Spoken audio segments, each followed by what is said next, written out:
This is Nick Shaw of the Baseball Box and former shortstop in the Milwaukee Brewers organization, and this is Baseball Talk with Trey Snide.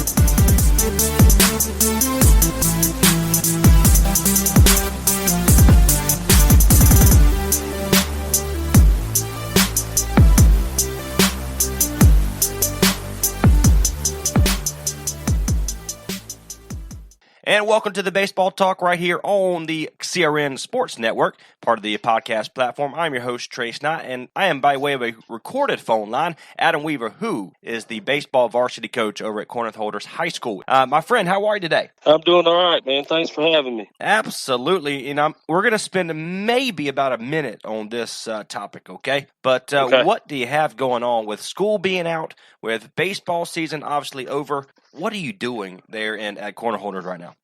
When I come up to school, it's usually, right now, it's about 3 times a week. And all I'm doing is cutting grass and trying to do little odd and end projects that need to be done just to kind of pass the time and think about what we should be doing at this time. There you go. I know the problem is with nobody playing and beating the grass down on the baseball field.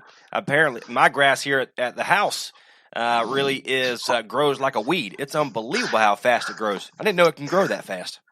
I know, right? Again, Adam Weaver, the head coach over at Corinth Holders baseball program over there at the high school.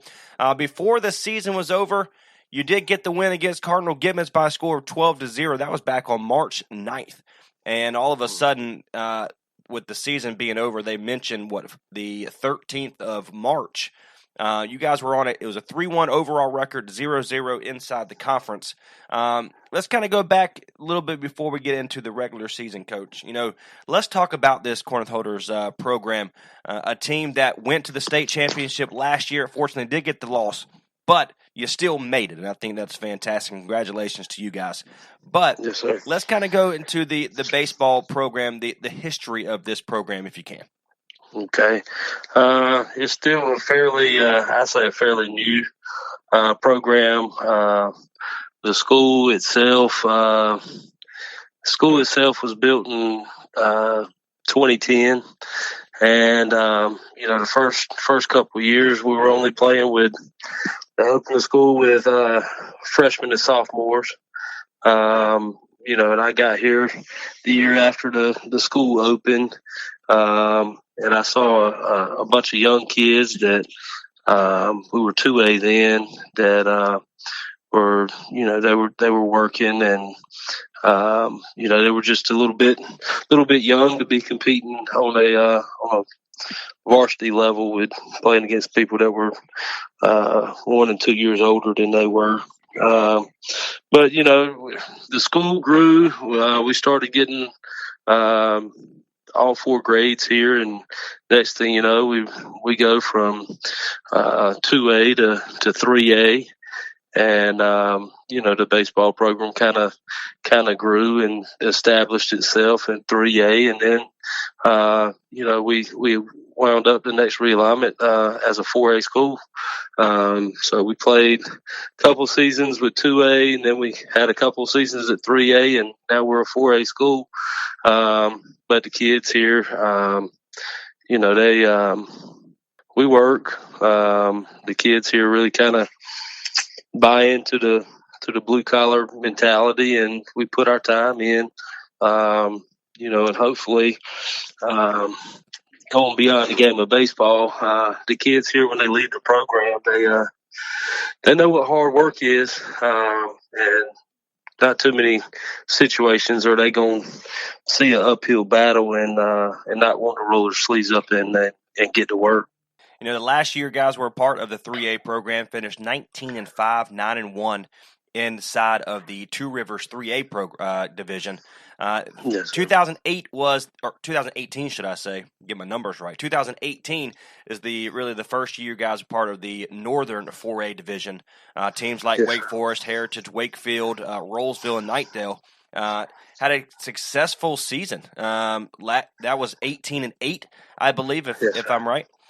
What kind of changed from, again, the 18-8 to the 20 9-win program. What kind of changed in between just an off season for you guys? Well, I mean, you go from 18-8. We had a group of seniors that, we'll rewind a little bit. We went in 2016. We played we played in the Eastern Finals. We played Topsail and took them to 3 games in the Eastern Finals back in 2016. We had a good mix of players there.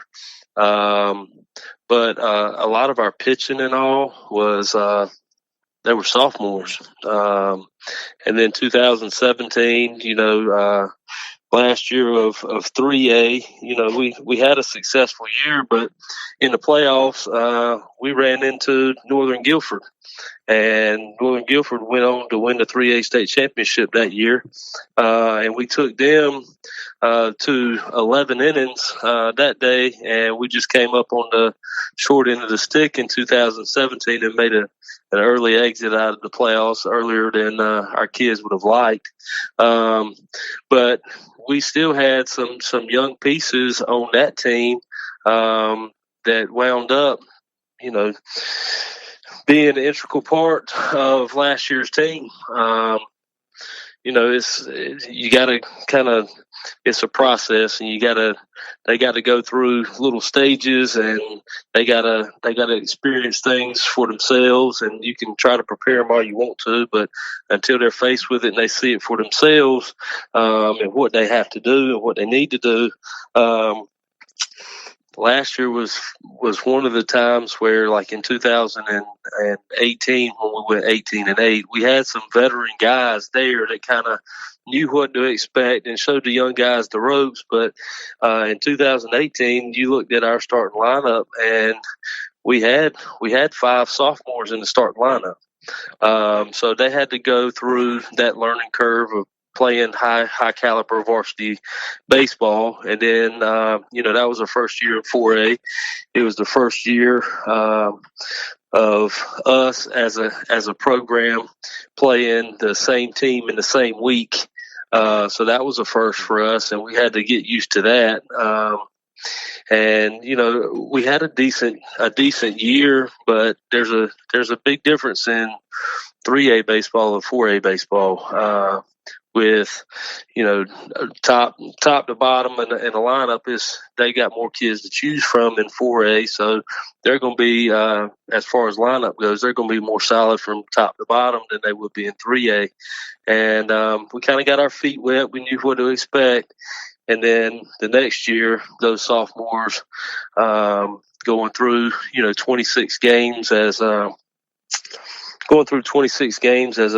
a varsity baseball player, gave them the experience and ignited the hunger in them, because as a program at that point in time, we weren't used to getting beat in the first round of the playoffs, and that kind of put a bad taste in their mouth. And those sophomores got to work, and they really grew up a lot from their sophomore year to their junior year. And everything that we did last year kind of it fit our team to a T. It might not be one of the lineups that were spectacular guy after spectacular guy after spectacular guy, but we had some pretty solid guys in the lineup, and they complemented each other very, very, very well. And making it to the state championship last year was a great experience for these guys that they'll always remember. But losing in the state championship also put a bad taste in their mouth going into this year. And I went and I saw our seniors yesterday and talked with them a little bit. And one common quote that it came out of each one of them's mouth was, "Coach, I just wish that we would have been able to go through this year, a complete season this year, because of where we were at, where our minds were at, and what we were setting out to do."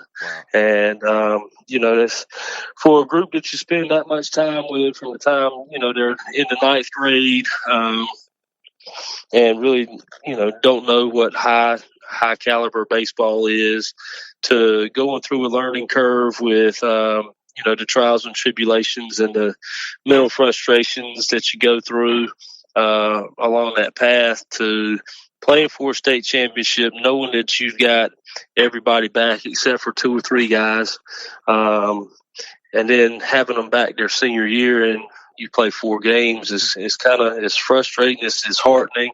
At no time, would you want to send your 8 seniors that you've got, send them out their senior year that's supposed to be so special, and they don't even get to go out on their own terms. And it's just been kind of incomplete, man. Sad, depressing, but nothing that anybody can do about. But I just wished that we would have had a chance to kind of let them relax, enjoy their senior year, and whatever happened. But at the same time, I still feel that we might not have played for a state championship, we might not have won one, but it would have been a nice year to kind of sit back and let those veteran guys kind of sit back, enjoy themselves, and one more year of high school baseball together before they each went their separate ways. Again, you're tuned into the Baseball Talk podcast right here on the CRN Sports Podcast Network. Now, if I'm doing my math right, which we've already shown that's not very good, Coach, but 8 out of the 17 players this year were all seniors. Now, looking with those players, with them obviously a 3-1 this year, not having the chance to kind of repeat going to the state championship, hopefully.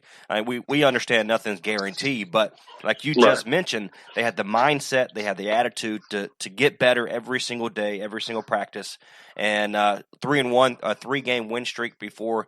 Obviously, your last game was on the 9th of March. Your next game was on March 12th, a day before everything really kind of canceled. But, what are you looking forward to moving forward for your program at Corinth Holders? With 8 seniors gone, you're still, next year, you're going to have a senior loaded class for the program there. Well, with moving forward, we've still got some guys that have a lot of ability, and we've got an outfielder that's been on in our varsity program for since he was a sophomore. We've got a middle infielder that's been with our varsity program since his sophomore year. We've got a pitcher on the mound that has been in our varsity program since he was a sophomore. And then we've got a freshman behind the plate that has really called almost every game, from freshman year. He was our starting catcher behind the plate on the team that played for a state championship. So as far as having some pieces returning with some experience, we've got some guys that's very capable of they know what to expect, and they understand what it means to play at a high level, the little things that they've got to do to be successful. And the ones that's coming up from our JV program, we're looking at some of those guys to come in and fill some spots. And then last year, even the guys on the rising seniors that were on our roster last year, it's their time, and they know that. And right now, they're working in preparation of coming in and filling those guys' shoes, because they know what the expectation and the standard is that we have here at Corinth Holders right now. And they're going to do everything that they possibly can to be the group that they expect to be. And as long as they're working and they know kind of what to expect, and the things that we do right now with them